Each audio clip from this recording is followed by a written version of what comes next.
Well, good afternoon, everybody. I am pleased to be back in Brussels, obviously a little bit bittersweet to be here with my NATO colleagues for the last ministerial as Secretary of State, but I'm happy to be with my colleagues and pleased to be back in Brussels. There's nothing nostalgic about our need to constantly reaffirm the importance of collective defense and democratic solidarity. I think we've learned from experience, long experience, well back into the last century, that peace is best kept through strength and unity, through clarity of purpose and intent. And those qualities, I think, remain at the heart of the NATO mission. These principles are not new to the current generation of NATO leaders. They've been at the core of this alliance since its inception. And the reason is very simple, because the founders of NATO witnessed the horror that results when instability and political extremism grow unchecked. They knew that hate and territorial ambition and radicalism, particularly when mixed with economic challenges as well as nationalism, can often lead to a noxious mix that poisons entire nations, entire continents, and can quickly spread beyond our ability to control them. Those leaders understood the absolute necessity of defending and strengthening the liberal world order. And they recognized that it's never enough just to speak out about values of tolerance, openness, democracy, rule of law, good governance. We have to preserve and protect those cherished hopes and aspirations. And we have to do so every day, in word and in deed. The same is very true of our time, right now. The members of this alliance bear a huge responsibility to push back against waves of authoritarianism, extreme nationalism, and gross violations of national sovereignty, and against threats to security and fundamental human rights. And we need to do so from a position of strength. Now, we can only succeed in this endeavor through unity and through our willingness and our ability to back up our promises of collective defense and to back up those promises, in some cases, with action. At the Wales Summit in 2014 and the Warsaw Summit last July, NATO allies made fundamental changes in the way that we defend our people, our values, and we strengthened our defenses in the East, increasing our contributions in the fight against terrorism and inviting Montenegro to join NATO. At this ministerial, we are taking further steps to implement those decisions and to advance NATO's partnerships and missions. And we are upholding our best traditions of partnership by deepening our cooperation with the European Union, agreeing to a set of concrete steps to enhance NATO-EU coordination on a range of issues from hybrid warfare to cybersecurity and more. Today, we also reviewed our efforts to add muscle to our deterrent presence in Central Europe and the Baltics, and to build the security capacity of these allies. We discussed the work that NATO forces are doing to support the Counter-Daesh coalition, to back operations in the Mediterranean to counter human trafficking and irregular migration, and to provide training and assistance to Libya's government of national accord. Tomorrow, in the NATO-Ukraine Commission, we will support and affirm our steadfast support for the sovereignty and integrity of a democratic Ukraine. And we will restate, as we have consistently, that we do not support or recognize Russia's purported annexation of Crimea or accept its continued aggression in the eastern part of the country. And I would call on Russia once again to work with all of us to fully implement the Minsk agreement. Now, tomorrow, alliance members will also meet with Afghan Foreign Minister Rabbani in order to discuss the progress of the Resolute Support Mission and the need for increased investment and long-term backing for Afghan security forces in what remains a very tense and unsettled environment. Clearly, from all I've just said, our agenda is a full one, and it's no secret that there are powerful forces of discontent swirling around the globe today, to which the transatlantic community is also far from immune. These forces test our resilience, they test our purpose, they test our unity, and they test our steadfastness of commitment and the sustainability of our democratic ideals. But I make the point today, and I made the point to my colleagues, that the change of an administration in the United States will not change the unwavering commitment of the United States to these ideals or to our NATO obligations. Let me share with you what I told my colleagues more specifically. The United States' commitment to NATO and to Article 5 transcends politics. This alliance has enjoyed political support beyond political parties and beyond one branch of government or another. And across our vast land, the United States, I can tell you, we remain committed to those principles. I think that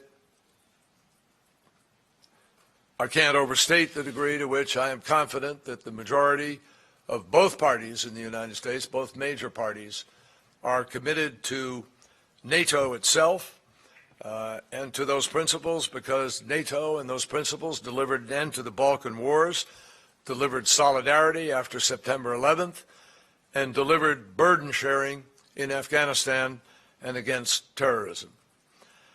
The allies around NATO's table are America's closest friends and most capable partners.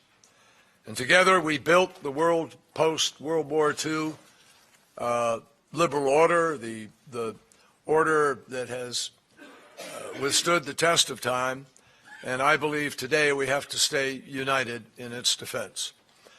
Now, as long as there are grave dangers in the world, NATO is going to serve an indispensable purpose.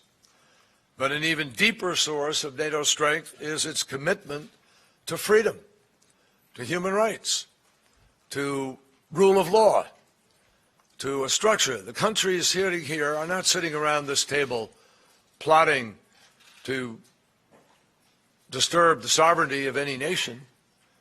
This is a defensive alliance, and it is here to defend the order of freedom, the order of liberty, and the rule of law. NATO defends freedom every day in a real world where it is threatened, and in many cases threatened by people who have no other agenda to offer anybody. They're not talking about a better rule of law. They're not talking about a better order. They don't talk about how to educate whole populations or build a healthcare system or deliver transportation. No. The people, the non-state actors that we're fighting with today in the world just want to say no. And they want to kill anybody who isn't willing to say no with them. And that's why they've killed Yazidis, because they're Yazidis. They've killed Christians because they're Christians.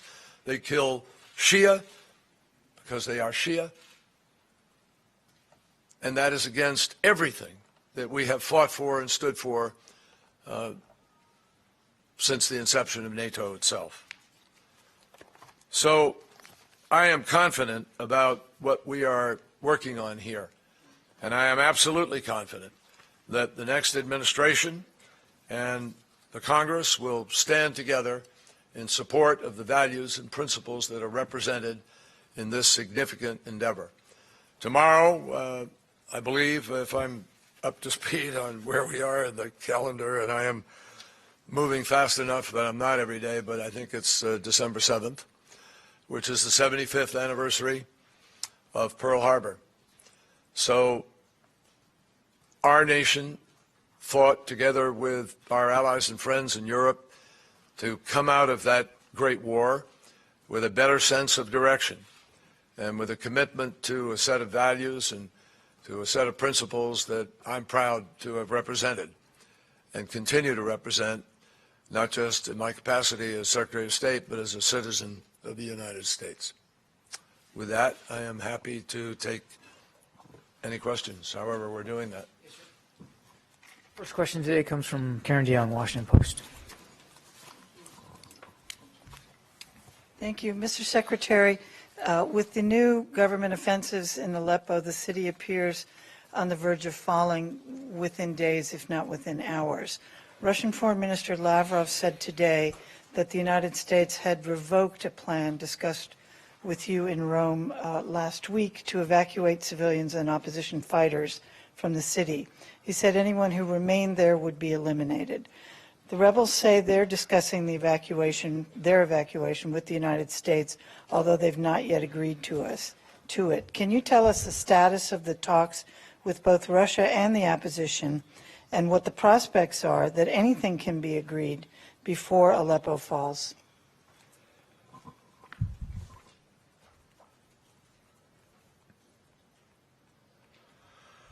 Well, Karen, I'm going to take a moment in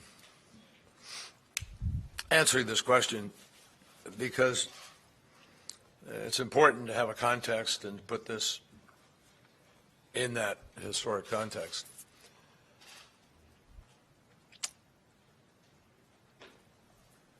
As the Arab Spring broke out and moved through a number of countries, Syria proved not to be immune to the expression of hope of young people in its country. And so after Tahrir Square in Egypt and after Tunisia, demonstrations took place in Damascus by young people who wanted jobs and wanted a future. And those young people were met by regime thugs who beat them up and injured many of them. And their parents didn't like what had happened to those kids. So the parents went out and demonstrated on behalf of their kids and protested the way they'd been treated. And those parents and the other demonstrators were met with bullets and guns. And that is how Syria began, folks. This is about the rights of people in a country who sought a better life and wanted to demonstrate and were met with brutality. And that brutality led to an increasing insurgency, excuse me, representing an opposition to the Assad regime. Now, out of that battle grew radicalized entities. And some of those radicalized entities received support from various places in various parts of the world, particularly in that region. And they got weapons and they fought on. A number of countries, Iran and Russia particularly, supported Assad in his fight against that, as did Hezbollah, which we have labeled a terrorist organization, and which is a terrorist organization.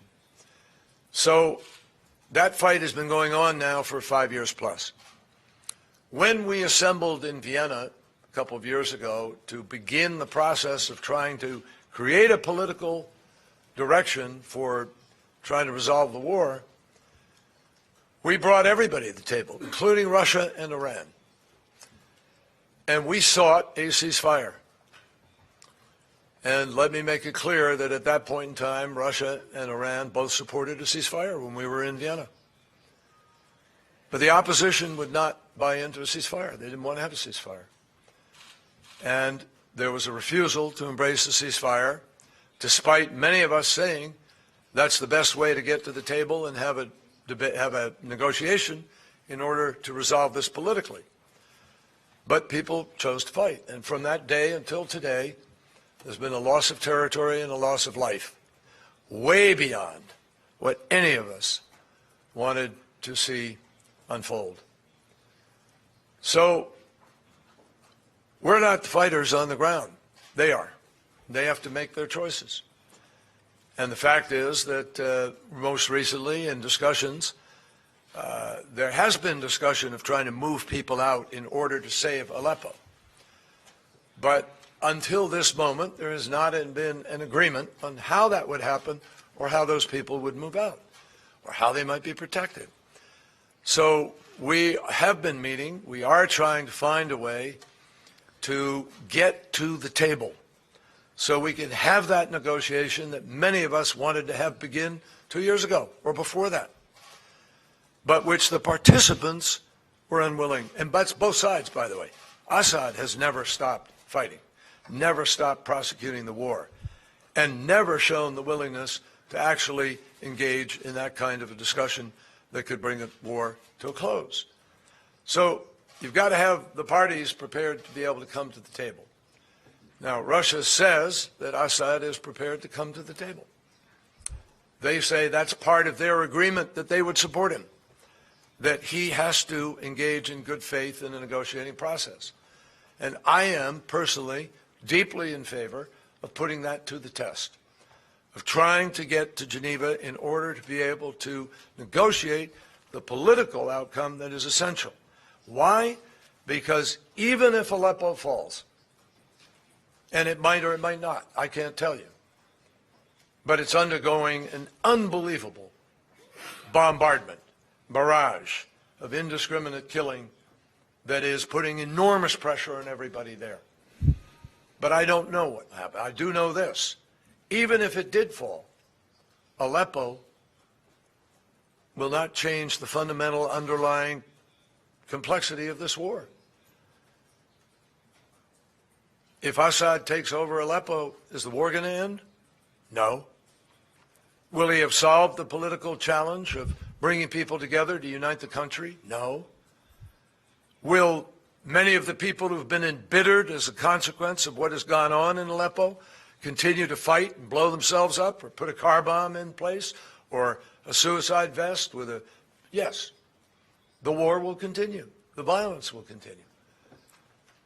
And so if you're going to rebuild Syria, is Syria going to be rebuilt by Assad alone somehow after Aleppo were to fall, if it fell? The answer is no. It's going to take hundreds of billions of dollars with the global community being willing to come together. And the global community will not be willing to come together to do anything about Aleppo unless there is a political settlement.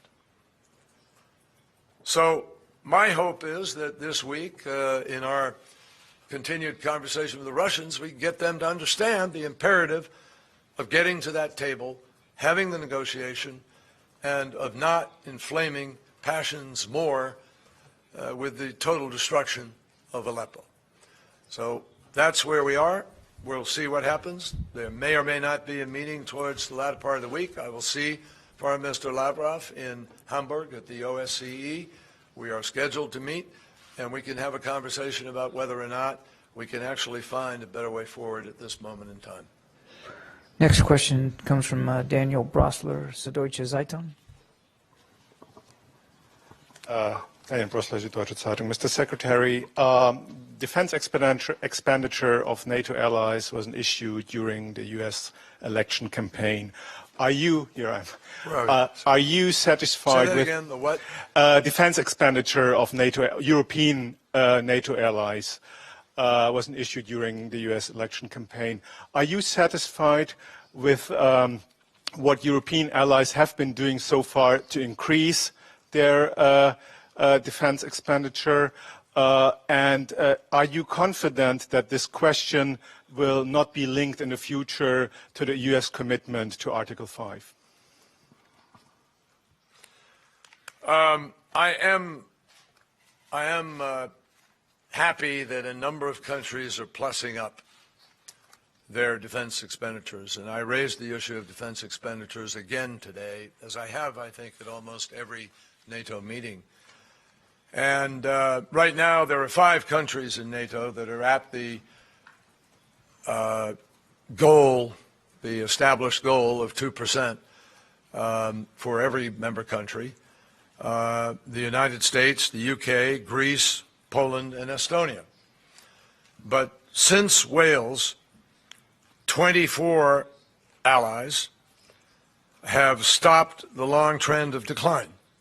So we're pleased that there has been an arresting of the wrong direction movement, and they are beginning to increase spending to move in the right direction. So yes, I am pleased with that, but I want to emphasize that just increasing and increasing by small percentages will not do the job for NATO in the long run. We need to meet the goals of 2%, and every country needs to meet its obligations. I am confident that Article 5 is not going to be held hostage to the lack of one country or another or several having met that goal. That's not going to happen. Article 5 is larger than, it's about principle, it's about security, but I do think that's why it is so important for countries to, as I said earlier, put their actions where the words are with respect to the NATO alliance. Next question. And I think we would agree with the incoming administration on the need to do that. Next question, Nicola Revise, AFP. Right here, sir. Nikolai, I like the beard. Are you traveling somewhere? I don't know. Thank you, sir. Thank you, Mr. Secretary. You just said that you are confident that the change of administration will not change the commitment of the United States to NATO. Yesterday, you said in Berlin that we are going to be okay. But I'd like to ask you how worried you are and what you could do to make sure that the incoming Trump administration does not dismantle or reverse what you called yourself a major achievements, including transatlantic trade and security ties, the Iran deal, the climate change agreement, or the opening policy toward Cuba. Thank you. Well, obviously, you know, I don't think anybody's in a position to give an absolute 100% guarantee because not all the people have been chosen who are going to implement the policy or affect the policy and influence it. And because those decisions are going to be made over a period of time around a table with a lot of debate and discussion. But I am confident in the people I see thus far with respect to, I mean, you know, somebody like General Mattis is a first-rate soldier, great, you know, qualified general. He understands. He's been here. He knows this place. He understands these things. And I'm quite confident that they will remain committed to the fundamental core components of the transatlantic alliance and America's partnership with NATO and with the EU. I have no doubt about that. Now, whether there's a twist about pressure on funding or how they begin to engage, that's going to be their choice, and I'm not going to second guess it now in a blank. I mean, the list for people to replace me is growing, not diminishing. So I can't begin to guess, and I'm not going to try to guess.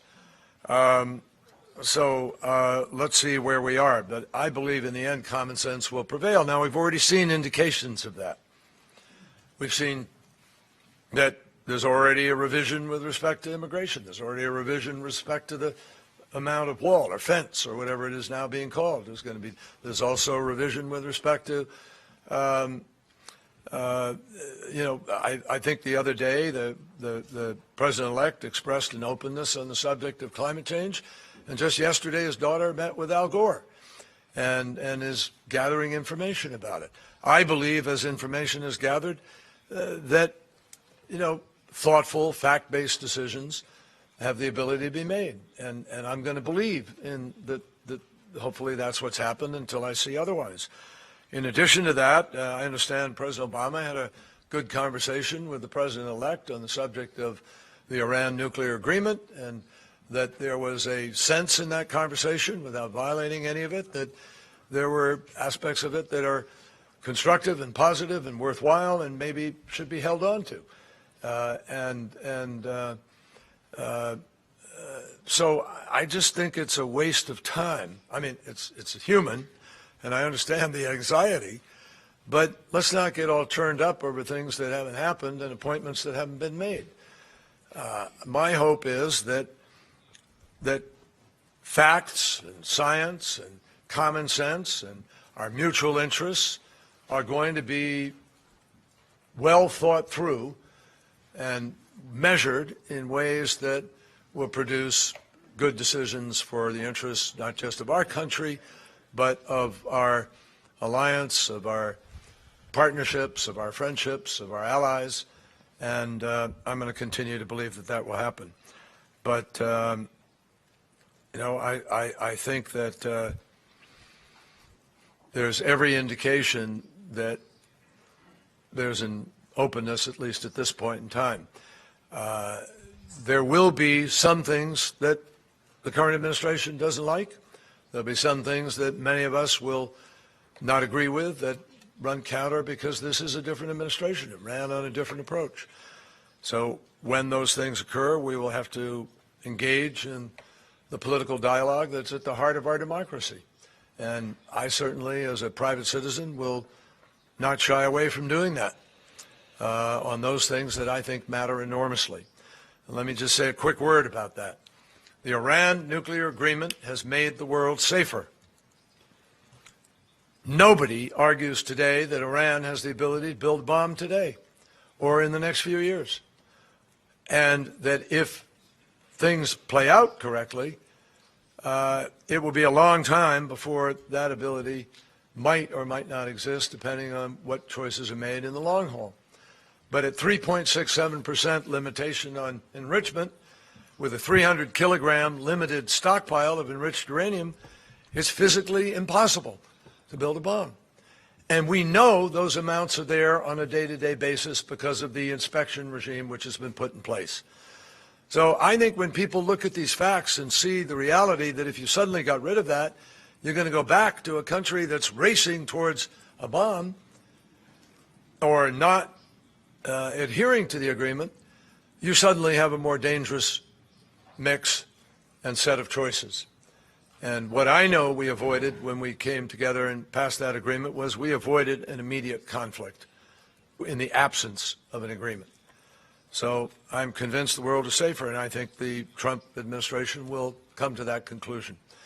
And there are many security people in Israel and elsewhere in the region who have come to that conclusion. In addition, on climate change, all the evidence is indicating on a daily basis an increased threat from the level of climate change that's taking place now. And it's not political. It's not something somebody pulls out of thin air and fakes. It's scientific evidence out of thousands of peer-reviewed studies. I was just in Antarctica.